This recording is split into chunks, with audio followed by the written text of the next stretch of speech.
Assalamu alaikum wa rahmatullah. My brothers and sisters, I wanted to share something that happened with me personally. Not too long ago, I went to visit a friend of mine whose mother was dying of cancer. She had been battling cancer for about 5 years, and news came to me that she was on her last days.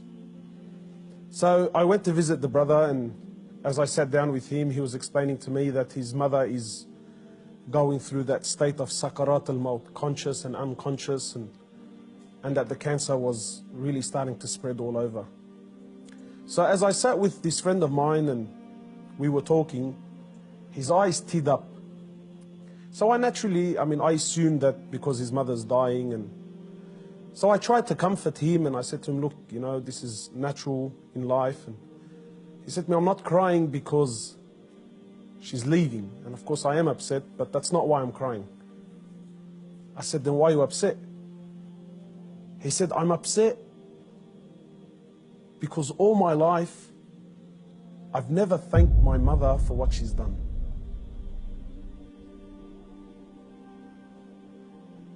And honestly, I can't explain what happened to me when he said these words, He said, all my life, I've never once in my life said thank you to my mum. He said, and now that she's sitting in the next room and she's alive, but she's conscious and unconscious, and even if I spoke to her, she's not going to be able to understand or comprehend the words that I'm saying. And wallahi, my brothers and sisters, this really affected me. That all his life, all of our lives, for those of us who are fortunate enough that their mothers are still around, my mum has been there all my life, never failed me once, and never once have I ever come to her and just said thank you.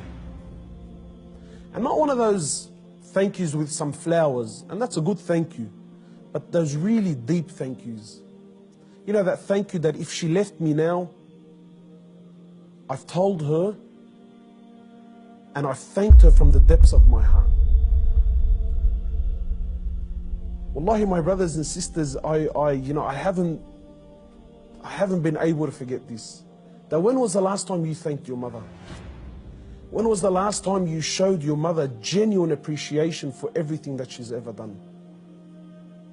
Or are we going to be like those, or are we going to be of those who, when our mothers leave us permanently, then we will sit back and remember and start to regret that I didn't take advantage of the opportunity when I had it. My brothers, in many places around the world, they celebrate this thing called Mother's Day. And it breaks my heart because in Islam, in truth, Mother's Day is every day. We don't single out one day of the year to say, oh, Mum, look, I remembered you today. But rather, we're ordered by Allah and His Prophet, more or less, to remember our mothers on a daily basis. A man came to the Prophet of Allah and he says to him, O Prophet of Allah, and many of us get this hadith wrong.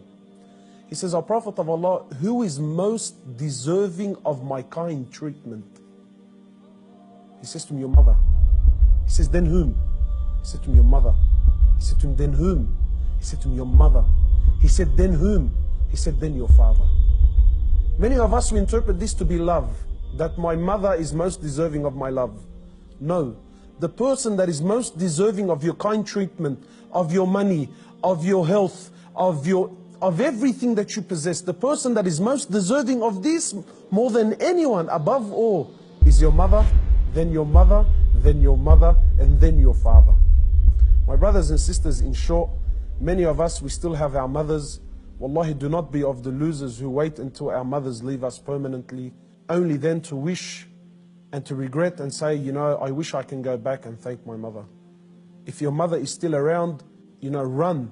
By Allah, run to her and thank her for everything that she's done. We ask Allah subhanahu wa ta'ala to make us of those who have the best relationship with their mothers, and we ask Allah subhanahu wa ta'ala to give them Jannah.